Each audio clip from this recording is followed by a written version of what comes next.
कंगाली की आखिरी सांसें गिन रहा भिखारी पाकिस्तान अब अपने ही बिछाए बारूद के ढेर पर बैठ चुका है। जो मुल्क दुनिया भर में कटोरा लेकर भीख मांगता फिरता था, आज उसके अवैध कब्जे वाले कश्मीर यानी पीओके में ऐसी भयानक आग सुलग उठी है जिसने जनरल मुल्ला आसिम मुनीर और शहबाज सरकार की रातों की नींद और दिन का चैन पूरी तरीके से हराम कर दिया है।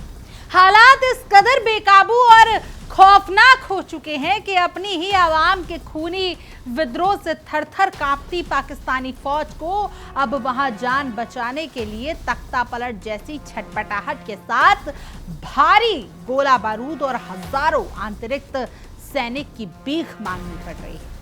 सड़कों पर उतरा जनता का ये उग्र सैलाब और बंदूकों के दम पर इसे कुचलने की पाकिस्तान की ये आखिरी छटपटाहट आखिर क्या रंग लाएगी? क्या इस बार मुजफ्फराबाद की धरती पाकिस्तान के इस काले साम्राज्य के अंत का गवाह बनने वाली है? नमस्कार, मैं भावना सुखीजा और आप देख रहे हैं इंडिया डेली 24x7 का बेहद खास शो न पाकिस्तान।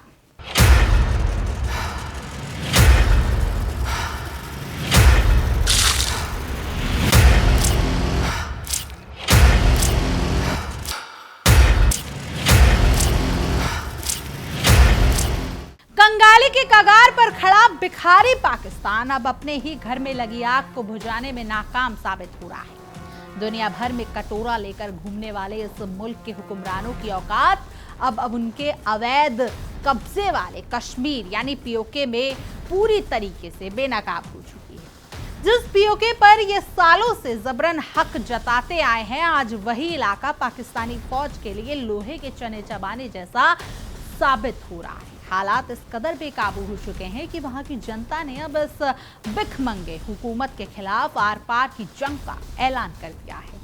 पाकिस्तानी सेना जो खुद को बर्बर शेर समझती थी, आज उसी सेना की सिट्टी पिट्टी गुम हो चुकी है। अवामी एक्शन कमेटी के नेतृत्व में उठे जनता के इन सैलाब ने मुनीर सरकार और पाकिस्तानी फौज की चूल्हे हिला कर रख दी हैं। जनता का ये उग्र रूप देखकर ऐसा लगता है कि अब पाकिस्तानी हुकूमत के पाप का घड़ा पूरी तरीके से भर चुका है। पाकिस्तान ने हमेशा कश्मीर का राग अलापा, लेकिन आज खुद उसके ही कब्जे वाले हिस्से के लोग उसे आईना दिखा रहे हैं और उसकी तानाशाही को उखाड़ फेंकने पर आमदा हो चुके हैं। सोशल मीडिया पर लीक हुआ एक सरकारी लेटर इस बात की गवाही दे रहा है कि पाकिस्तानी हुकूमत अंदर से कितनी डरी और सहमी हुई। इस नापाकिस्तान मुल्क की सेना जो कल तक अपनी ताकत की डींगे हाँकती थी, आज वो चंद निहत्थे आंदोलनकारियों के सामने घुटने टेकने को मजबूर हो गई है। पीओके के गृह विभाग ने इस्लामाबाद के हुक्मरानों के सामने हाथ फैलाते हुए तुरंत भारी फौज भेजने की भीख मांगी है ताकि इन जन विरोध को किसी भी तरीके से कुचला जा सके। पाकिस्तान की इस गीदड़ भभकी का अब अंत बेहद करीब नजर आता है।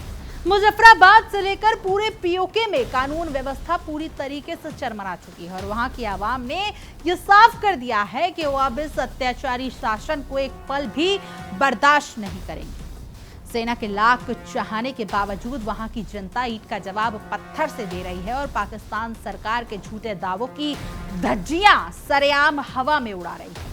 वायरल हुए उस सरकारी दस्तावेज ने पाकिस्तान की बची कुची इज्जत का भी पूरा कचरा कर दिया है। इस खुफिया लेटर के मुताबिक पीओके में हालात इतने बदतर हो चुके हैं कि केंद्र सरकार से तुरंत 4000 अतिरिक्त फेडरल कांस्टेबलरी जवान की मांग की गई है। इतना ही नहीं, अपनी साख बचाने के लिए छटपटा रही पाकिस्तानी सेना ने पाकिस्तान रेजर्स की 7 पूरी विंग की फौरन मुस्तैद करने की गुहार लगाई है। इस मांग में सबसे ज्यादा हैरान करने वाली और पाकिस्तान की क्रूर मानसिकता को उजागर करने वाली बात सुरक्षा बलों की तैयारी है। आने वाले इन सुरक्षा बलों में से आधे जवानों को सीधे घातक हथियार और गोला बारूद के साथ आने का हुक्म दिया गया। वही बाकी आधे बचे जवानों को दंगाइयों से निपटने वाले एंटी रॉयट उपकरणों से पूरी तरीके से लेस करने के निर्देश मिले हैं, जो ये दिखाता है कि पाकिस्तान अपनी ही आवाम के खून से होली खेलने की तैयारी में है। 8 जुलाई 2026 की तारीख वाले इस लीक दस्तावेज ने पूरी दुनिया के सामने पाकिस्तान की पोल खोलकर रख दी है। इसमें साफ साफ और आधिकारिक तौर पर कबूल किया गया है कि जॉइंट अवामी एक्शन कमेटी के इस ऐतिहासिक प्रदर्शन ने पाकिस्तानी हुकूमत की हालत पतली कर दी।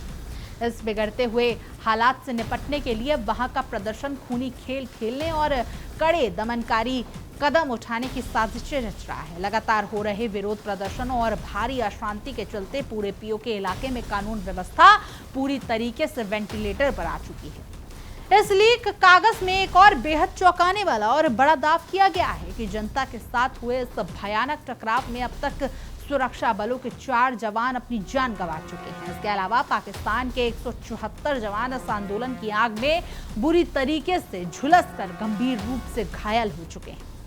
सूत्रों के मुताबिक, खुफिया सूत्रों के हवाले से जो अंदरूनी खबर आ रही है वो पाकिस्तान के ताबूत में आखिरी कील साबित होने वाली है। पीओके के स्थानीय पुलिस और पाकिस्तान की केंद्रीय सुरक्षा पाकिस्तान रेजर्स के बीच की दूरियां अब खाई में बदल चुकी हैं। हालात यहां तक पहुंच गए हैं कि स्थानीय पुलिस ने अब आंदोलनकारियों पर लाठियां बाजने और उन पर कार्रवाई करने के पाकिस्तान रेजर्स के आदेश को मानने से साफ तौर पर इनकार कर दिया है। स्थानीय पुलिस के अंदर पाकिस्तान के इस काले और क्रूर मंसूबों को लेकर भारी आक्रोश और गहरा विरोध देखा जा रहा है। इस अंदरूनी खींचतान की वजह से दो सुरक्षा बलों के बीच भरोसे की पूरी तरीके से लंका लग चुकी है। इसका सीधा और घातक असर वहां चल रहे साझा सुरक्षा अभियान पर साफ दिखाई दे रहा है, जिससे पाकिस्तानी हुकूमत की सांसें अटक चुकी है।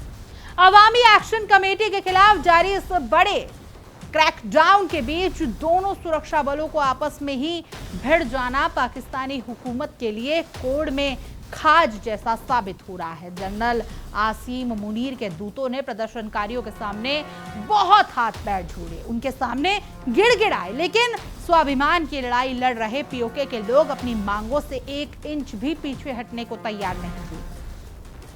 अब बातचीत का दौर पूरी तरीके से खत्म हो चुका है और मुजफ्फराबाद एक भीषण जंग का मैदान बनने की राह पर अग्रसर है। पीओके में जॉइंट कमेटी द्वारा दिया गया यह अल्टीमेटम खत्म होते ही प्रदर्शनकारियों ने एक विशाल लॉन्ग मार्च का खुलासे का ऐलान कर दिया है। पाकिस्तान सरकार और प्रदर्शनकारियों के बीच की ये बातचीत पूरी तरीके से टूटे जाने के बाद अब ये लड़ाई अपने निर्णायक दौर पर पहुंच चुकी है। पाकिस्तान के कब्जे वाले कश्मीर में हालात एक बार फिर बारूद के ढेर पर बैठ गए हैं।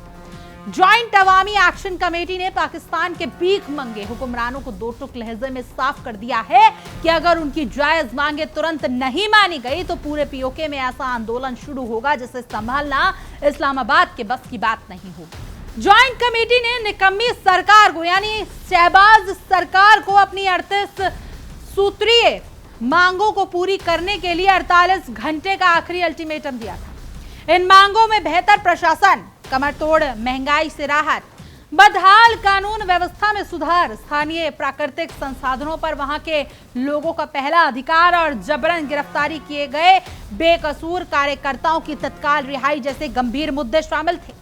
हमेशा की तरह अपनी कुंभकर्णी नींद में सो रही पाकिस्तानी सरकार की ओर से तय समय सीमा बीत जाने के बाद भी कोई सकारात्मक जवाब नहीं आया। इसके बाद जॉइंट कमेटी ने आर पार का रुख अख्तियार करते हुए 15 जुलाई से रावलकोट से मुजफ्फराबाद तक एक ऐतिहासिक लॉन्ग मार्च निकालने का बिगुल फूंक दिया, जिससे पाकिस्तानी हुकूमत के पसीने छूट गए।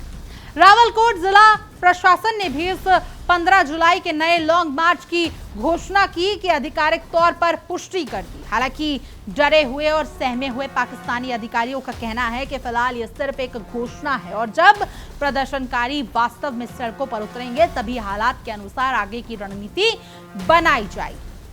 इस बड़ी घोषणा के बाद 15 जुलाई को पीओके में एक बार फिर बहुत बड़े पैमाने पर प्रदर्शन और दमनकारी प्रशासन के साथ एक भयानक हिंसक टकराव की आशंका चरम पर पहुंच गई। आंदोलनकारी नेताओं ने ऊंचे सुर में ऐलान कर दिया कि जब पाकिस्तान के इस धोखेबाजी सरकार से बातचीत का हर रास्ता हमेशा के लिए बंद हो चुका है। आंदोलन अब अपने अहम और संवेदनशील दौर में प्रवेश कर चुका है और संगठन का साफ कहना है कि अब पूरे पीओके के चप्पे चप्पे पर सरकार विरोधी प्रदर्शनकारियों की बाढ़ ला दी जाएगी। ज्वाइंट कमेटी के जाबाज नेताओं ने पाकिस्तान की डरपोक सरकार और उनकी तानाशाह सेना पर बेहद गंभीर और संगीन आरोप मढ़ दिए। नेताओं का साफ तौर पर कहना है कि ये भिखारी और जालिम सरकार शांतिपूर्ण बातचीत में नहीं बल्कि केवल बंदूक की नोक और बल प्रयोग के रास्ते पर ही यकीन रखती है। संगठन के नेताओं ने वैश्विक मंचों को बताया कि वो एक शांतिपूर्ण समाधान की उम्मीद कर रहे थे, लेकिन पाकिस्तानी हुकूमत हमेशा की तरह बलपूर्वक लोगों की आवाज को दबाने की घिनौनी कोशिश कर रही थी। इस बड़े आंदोलन को कमजोर करने और अपनी खींच मिटाने के लिए पीओके के कई शांतिपूर्ण इलाकों में कायर पुलिस और केंद्रीय सुरक्षा एजेंसियों ने रातों के अंधेरे में छापेमारी तेज कर दी। खासकर तत्ता पानी इलाके से आ रही खबरें बेहद शर्मसार हैं, जहां प्रदर्शनकारियों की तलाश के बहाने मासूम महिलाओं और छोटे बच्चों को भी जबरन हिरासत में ले लिया गया। अवामी एक्शन कमेटी ने पूरी ताकत से दावा किया कि उनके कई प्रमुख नेताओं और जमीनी कार्यकर्ताओं को अवैध रूप से गिरफ्तार कर जेलों में ठूसा गया ताकि इस जन आंदोलन की कमर तोड़ी जा सके। हालांकि अपनी खाल बचाने में जुटा स्थानीय प्रशासन कुर्तक दे रहा है कि ये दमनकारी कार्रवाई केवल इलाके के कानून व्यवस्था बनाए रखने के लिए की जा रही है। पाकिस्तान की इस तानाशाही और मनमानी करतूत पर विपक्षी संगठनों ने भी कड़ा एतराज जताया और आरोप लगाया कि सरकार शांतिपूर्ण विरोध को कुचलने के लिए सरेआम डराने, धमकाने और अवैध गिरफ्तारियों का सहारा ले रही है। लेकिन पाकिस्तान भूल रहा है कि जुल्म की बुनियाद पर खड़ी उसकी ये हुकूमत अब ज्यादा दिनों तक की मेहमान नहीं है। पीओके में बढ़ते हुए हर भारी तनाव पर अब अंतर्राष्ट्रीय बिरादरी की नजरें भी पूरी तरीके से टिकी हैं। खुद ब्रिटेन के वरिष्ठ सांसद बॉब ब्लैकमैन ने हाल ही में पीओके में शांतिपूर्ण प्रदर्शनकारियों के खिलाफ किए जा रहे बर्बर बल प्रयोग की कड़े शब्दों में अंतर्राष्ट्रीय आलोचना की और अपनी सरकार से यह सख्त कदम उठाने को कहा। ब्रिटिश सांसद ने अपनी खुद की ब्रिटिश सरकार से इस पूरे अमानवीय मामले में पाकिस्तान की जवाबदेही तय करने और उस पर कड़ा दबाव बनाने की पुरजोर मांग की। राजनीतिक विशेषज्ञों का भी मानना है कि खुद को दुनिया का सबसे बड़ा सूरमा समझने वाले पाकिस्तान के सामने अब तक की सबसे बड़ी और लाइलाज चुनौती खड़ी हो गई। अगर पाकिस्तान की ये बदहाल सरकार आंदोलनकारियों पर और ज्यादा सख्ती बरतती है तो जनता का गुस्सा ज्वालामुखी की तरह फूट सकता है, जिससे अंतर्राष्ट्रीय स्तर पर उसकी बची कुची थू और ज्यादा तेज हो जाएगी। वहीं दूसरी तरफ अगर ये भिखमंगी सरकार डर कर आंदोलनकारियों की जायज मांगे मान लेती है तो पाकिस्तान के दूसरे शोषित इलाके में भी ऐसे ही विद्रोह भड़क सकते हैं, जैसे कि बलूचिस्तान।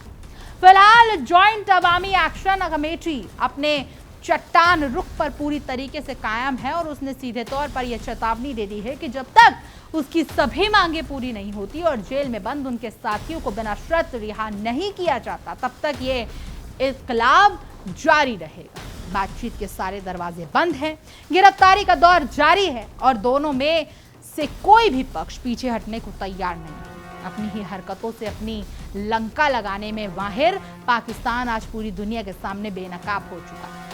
जो मुल्क खुद पूरी दुनिया के सामने कर्ज की भीख मांगकर अपनी सांसें चला रहा है, वो बंदूक के दम पर पीओके की आवाम को डराने की नाकाम कोशिश भी कर रहा है, लेकिन उसका ये दाव अब पूरी तरीके से उल्टा पड़ चुका है। पाकिस्तान की इस दमनकारी नीति ने पीओके के लोगों को करो या मरो की स्थिति में लाकर खड़ा कर दिया है। अब ये सिर्फ एक विरोध प्रदर्शन नहीं रह गया, बल्कि ये पाकिस्तान की उस नापाक हुकूमत के खिलाफ एक मुकम्मल आजादी की जंग बन चुकी है, जिसने दशकों से इस खूबसूरत खित्ते को अपने जुल्म की चक्की में पीसा है। इस पूरे घटनाक्रम ने यह भी साफ कर दिया है कि पाकिस्तानी सेना का जो खौफ कभी हुआ करता था, अब वो पूरी तरीके से काफूर हो चुका है। जब किसी मुल्क की पुलिस और सेना आपस में ही कुत्ते बिल्ली के खेल की तरह लड़ने लगे तो समझ लेना चाहिए कि उस पर मुल्क का अंत बेहद करीब है और पाकिस्तान आज ठीक उसी मुहाने पर खड़ा है। जिस तरह से 4000 आंतरिक जवान और भारी गोला बारूद की मांग की गई है, उससे यह साफ झलकता है कि पाकिस्तान अपनी ही परछाई से डरने लगा है। अपनी ही जनता के खिलाफ गोला बारूद मांगना यह साबित करता है कि पाकिस्तान की सरकार और उसकी कायर फौज अंदर से पूरी तरीके से खोखली हो चुकी है। मुजफ्फराबाद की तरफ से बढ़ने वाले इन लॉन्ग मार्च को रोकने के लिए पाकिस्तान चाहे कितनी भी बड़ी फौज क्यों ना बुला ले, लेकिन इतिहास गवाह है कि जब जनता अपने हकों के लिए सड़कों पर उतरती है तो बड़े से बड़े तानाशाहों के तख्तों ताज हवा में तिनके की तरह उड़ जाते हैं।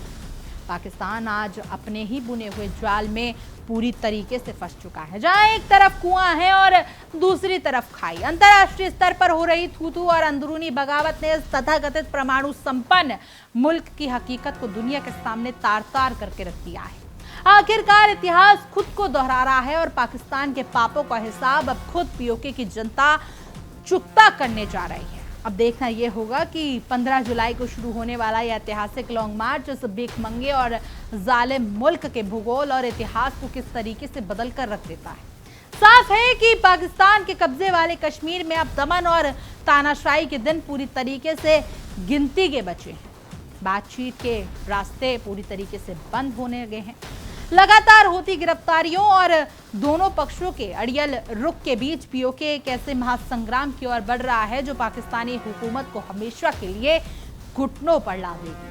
आज पाकिस्तान चारों ओर से घिरा है, एक तरफ पीओके, दूसरी ओर बलूचिस्तान और तीसरी ओर उसका दोस्त अफगानिस्तान और चौथी ओर उसका सबसे प्यारा दोस्त भारत, जिससे वो हमेशा हारता ही है और नाकाम कोशिश जरूर करता है, कुछ ना कुछ गीदड़ भपकी जरूर देता है, लेकिन हर बार जिस तरीके से भारत धूल चटा देता है उस तरीके से पीओके भी अब धूल चटाने में लगा है।